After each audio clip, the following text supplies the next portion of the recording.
practicing gratitude, journaling, manifesting. It has brought in a sea change in my life. You don't have to bring a dog home to show that you want to do something for animals.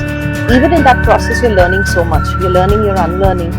Me, my stress buster is my dogs. I go back home to my dogs, my plants. Whole thing of going back home and seeing those two boys, so happily wagging their tail side to the whole thing of, oh, he's an animal, it's an animal. Pata nahi kaisa hoga. That whole thing change. Wrong side or the negative side, down side of everything really pulls you down. It will take you nowhere. Move on. Today we have with us Lopa ma'am. She is a passionate senior secondary English teacher with 25 plus years of experience in teaching, and also she is a co-author of an English reference book called The English English.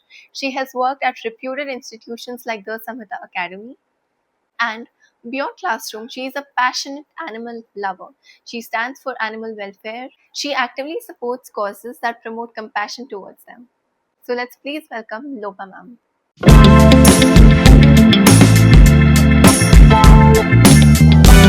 Hi, ma'am. It's great having you here today. So, I would like to start by asking, how did you get into teaching?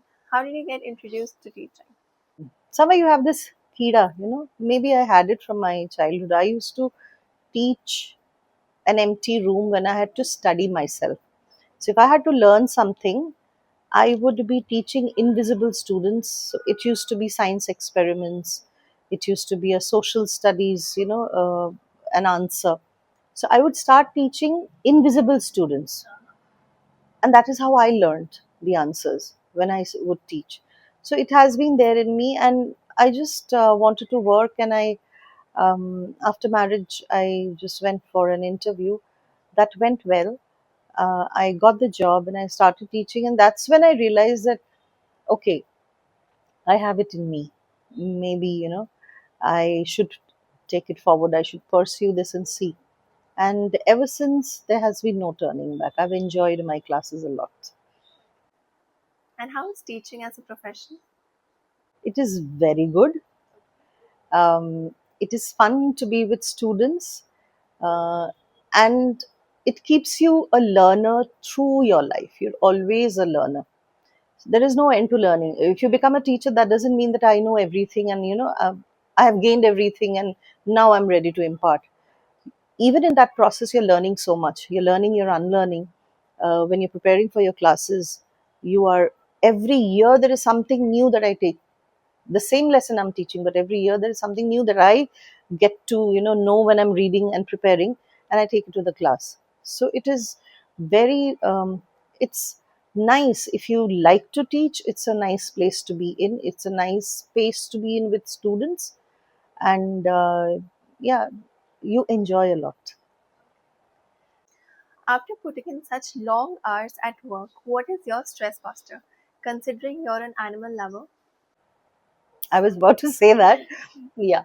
So for me, my stress buster is my dogs. I go back home to my dogs, my plants, and music. I listen to music. So yeah, that. So the whole thing of going back home and seeing those two boys, so happily wagging their tails, that itself is a big stress buster for me. so how do you journey start, like from liking dogs to animals? So we've had dogs even before I was born. So my dad was an animal lover. He was a dog lover. My mom is a dog lover. And even before I was born, my elder sister, she was born. We had one dog, and ever since then we've always had dogs. So one would die, my dad would get another one. That one would die. So we've had so many dogs. We've grown up with dogs. After I got married, I had another dog. I brought another dog home, and then when I came here, initial few years I did not have a dog, but then 2020 I brought these two home. So that fascination for animals, that has always been there. Probably it came from my dad. Do you feel that the relationship between dogs and humans has become better over time? Much better. much better, with more exposure, because earlier there was not much exposure. People watch a lot of videos. You get to see how animals behave. You get to see so many videos where the owner and the dogs, they're playing and they're talking to each other. So it opens a new side to the whole thing of, oh, he's an animal, it's an animal, pata nahi kaisa hoga. That whole thing changes, that perspective changes. And I think people, we have more dog owners now than it used to be before, so that openness has come. What are some effective ways in which we as individuals can contribute towards animal welfare? What are the small steps or actions we can take in our daily life? You don't have to bring a dog home to show that you want to do something for animals. That's a huge responsibility, I would say. If you are really passionate about it, have a dog at home. Your life will change. Have any pet for that matter, a cat at home. It changes. It changes the mood of the house. It changes the energy of the house. It it brings in so much joy, so much positive energy into the house. Even if you're not into that, even if you're not that kind of a person, just being kind to them, just not hurting them, hitting them. It is so hot now. It's the summer is going on. Just placing a bowl of water outside your house for the birds, for the cats, for the cows, for the dogs. We have it outside our apartment. We have a big cement pot which is always full, because there are cows that come. There are so many stray dogs, and if you can just give them something to eat, we just throw the leftovers. If we can just leave it for them, that much I think is enough, and just let them be. We don't have to hurt them. We don't have to, shoo them away. We don't have to relocate them to a different place. Just let them be. Learn to coexist, basically. Does learning new languages increase our perspective? Does it add on to our perspective? For example, if I'm learning new languages, for example, I'm learning Bengali or Japanese, does it add to my mindset of what I actually know and it adds new perspective to it? Learning a new language is always good. Maybe you'll get to know more about that culture. Maybe you'll get to understand more about the people, the place, the history. It is always good to learn a new language. If you have an opportunity, why not? Yeah. The more you travel, the more you learn language. I think it's always better. You grow as a human being. What kind of music do you listen to? Um, I listen to mostly Hindi songs. I grew up listening to Hindi ghazals. I grew up listening to ghazals, so I listen to a lot of ghazals and a little bit of English also, because when we were in school, we used to listen to English songs. And yeah, Do ghazals have a deeper meaning in them? Because that's why people keep listening to them on repeat. it gives you a lot of peace. And since I was into singing, music holds a different meaning for me altogether. So it brings you a lot of peace, and you have music of all kind. I mean, happy, when you're happy, you listen to one kind of music. When you're sad, you listen to one kind of. When there is a wedding, so there is music always there for you for every occasion. Just enjoy it. Yes, it helps. So, I would like to ask you to tell us two life lessons that you have learned so far in your journey, considering that you have so much of experience in teaching and overall, just in life, you have so much experience. So, tell us two life lessons you've learned. It could be related to work, your life, family. What have you learned? One would be, um, just stay hopeful, just stay positive. Things change. Even when you are uh, going through a difficult phase, one thing that has helped me is practicing gratitude, journaling, manifesting. It has brought in a sea change in my life. Just staying positive, because being negative and seeing the wrong side or the negative side, the downside of everything, really pulls you down. It will take you nowhere. From every experience, if we look at what has it taught me, sometimes it teaches you to be a better person, sometimes it teaches you not to be that person, to be another, take in something else from there. So there is always something that you can learn from there and move on. Another thing is move on. Don't remain stuck. Just, yeah. If you are stuck, it leads to nowhere. You will always be in that loop, going round and round, and it'll pull you down. It's like a whirlpool. It'll just suck you in. You just need to move on.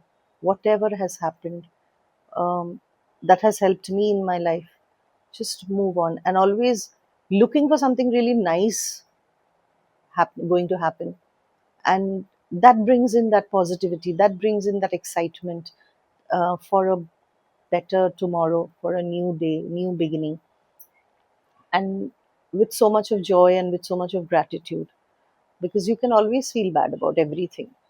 You can you can take yourself to the dumps, thinking negative about everything that's happening, but that doesn't help. Just change the way you think. It'll change the way you lead your life. Have you seen miracles happening in students' lives? In the starting, they might not have a good start, but they end really well. The results are really surprising. Oh, yes, yes, yes. It has. I mean, a lot of students we've seen trying to give up, going through difficult phases, but somewhere, that thing of, somebody's pushing them, somebody's guiding them, somebody's goading them to, just go on.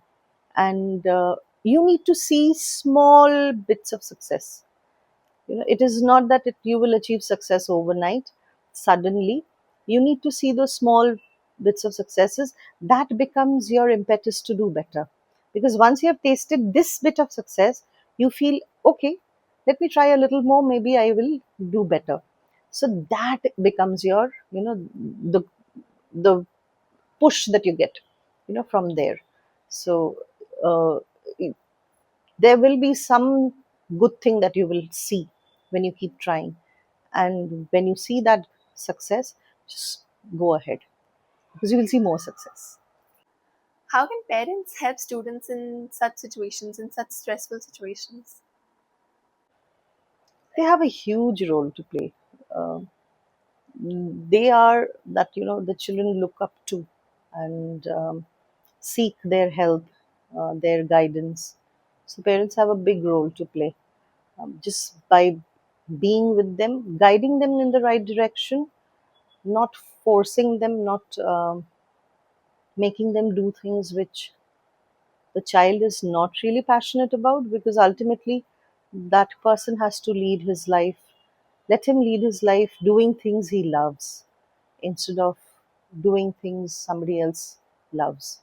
uh, it's going to be an uphill task for that person to, go forward. The help that the parents can provide is just to be there, to guide them, to show them everything, the right and the wrong, the pros and the cons. Let the person decide. Let them choose what they want to choose and just flourish. So now we'll have a rapid fire round. So there'll be quick questions and we need quick answers. So your first question is it better to stay calm during a conversation or be loud during a conversation? Calm. Yes, because as they say, empty vessel sounds much. Just being loud doesn't help. Be calm. If you have depth in you, and if you know uh, this, if you have substance, if you know what you're going to say, I think even if you're not loud, the message is sent across. Right? What is the better word for nice? Wonderful. What is the better word for Literally. Literally, people use literally, I mean, not literally. People just throw this word around. It is not to be used so much.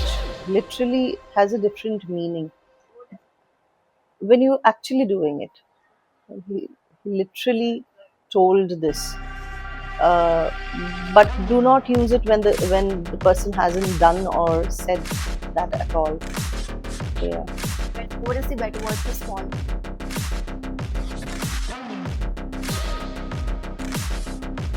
Depends on the size.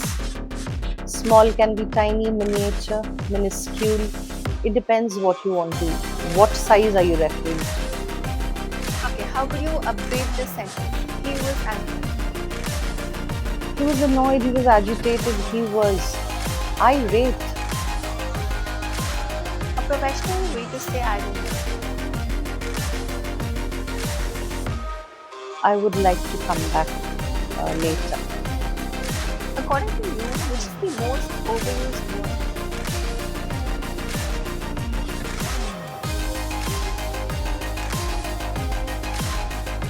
Um, One is nice, beautiful, wonderful. I think these are all, yeah, lavishly people use it everywhere. How do we stop using words like basically, actually? Just don't use it. Actually, we use, basically use when you're talking about basics. Otherwise, actually, is still okay to use. Yeah, but not every time. For every line, then it hits you.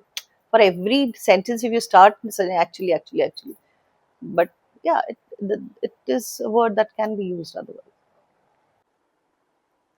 Okay, so that's the end of the rapid fire as well. So now we are coming to the end of the podcast, and now I would request you to give a last message, a final message to the viewers. Okay. um, so we're living in a hard time. We're going through a difficult phase, with regards to whatever is happening around us in the world and how it is impacting our lives.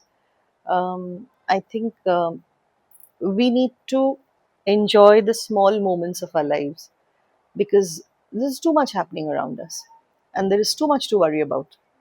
And if we enjoy the little moments with our loved ones, with the near and dear ones, I think we'll be able to tide over this situation. We do not know what's going to happen, we do not know what's coming, but what we know is this present moment. So, how do I make the most of it, and how do I stay happy in the happy, positive zone? It's just being surrounded by people who you love and people who love you back, and spend good time with them. Yeah. Thank you so much, ma'am. It was great having you on the podcast. Thank you, dear. Thank you so much. Thank you.